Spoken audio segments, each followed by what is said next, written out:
Hi there, this video we're going to look at color grading, specifically this kind of like orange teal and washing out the blacks a bit. Color grading is just a generic term used to describe changing the colors of an image on purpose for an effect. It might be to change the mood, to imply a time or a place, like a lookup table or a LUT. We'll do a couple of versions. This one here starts like this, ends like this. We'll do a third one that's just a little harder. Let's do it now in Photoshop. From your exercise files, 06 color, open up color grading 1. Now in a previous tutorial, I showed you the quick and dirty cheap trick to get the kind of blue yellow look, kind of a fashion look. And all it was is in your adjustments panel, click on curves, and then just go to your blue channel, drag the light colors down and the blacks up.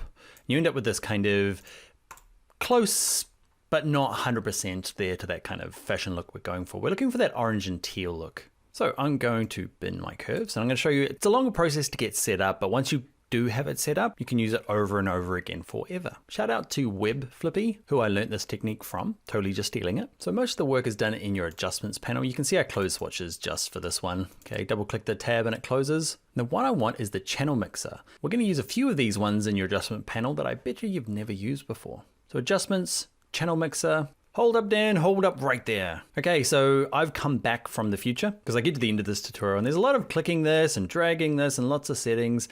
And I said to you in the tutorial later on, you'll hear in a bit, that I should have written this down for you. So I've come back to stick it on screen for the entire tutorial so you don't have to like pause, go and type, pause. So here it is here. I'm just gonna kind of get the editor to add it to down here for the entire tutorial somewhere, so it's not so hard. All right, get back to it, Dan. And whatever it says for output channel, switch it to green. Basically, we want to flip green and blue over. So we want green to be 0 and blue to be 100. I just clicked in this first one and tabbed down. So we flip those over, go to blue and do the same thing. I want to flip green and blue over. So green's now 100 and blue is 0. It looks weird until you click on the word down here so you got the whole thing selected and then play with the blending modes. Just kind of work your way through to find one. You can kind of start to see, even with darken, it's got that kind of orange and teal glow to it already. It's probably a bit extreme, so I'm going to go through and just find one that works for you. Ooh, I like that lighten. It's kind of washed out. I need to fill in some of the other colors. So you might be happy just with that. But let's go a bit further and we're going to add another adjustment, and it's this one here. It's called selective color. Switch it from here to reds. It's probably at reds by default. And lift the cyan up about midway and crank the yellows up pretty much all the way up. And to fill out those midtones, let's go to neutrals and we're going to mess with just cyan and black. So cyan, if we lower it down, it's going to bring a bit more reds into the midtones. So less cyan. This will depend on your image as well. So don't be afraid to kind of go more or less depending on what you're working with. I just kind of practice with this image and play around with the blacks as well.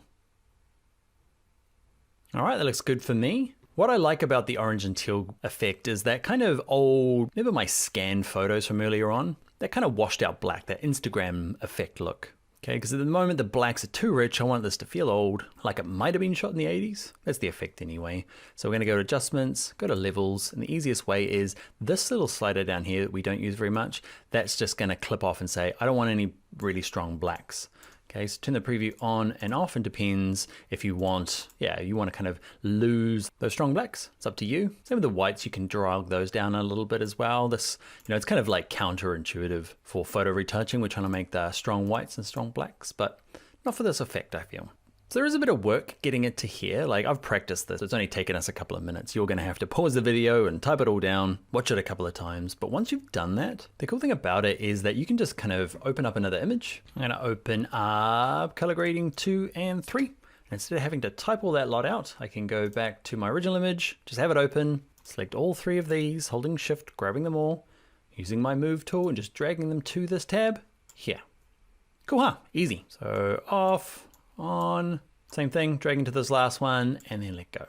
Now, the settings that I did for this first photograph work fine for it. The second one works pretty good too. This last one, not so much. It's kind of cool. So if you're looking to adjust it, the main culprit is this middle one here. This one gives you all of your adjustments, okay?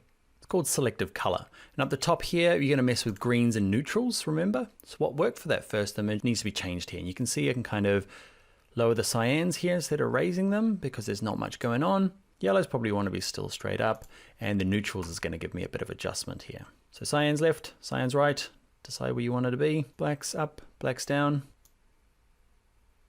All right, and I like that better. Now the main trouble with this one is that there's not a lot of color information to get started with. So just know that more colorful images are gonna end up with this like really strong kind of orange and teal that you're gonna have to probably lower down. Okay, lower the opacity of it. And this one here, because there's no color information, is gonna be a little tough. But I think we kind of got the look there.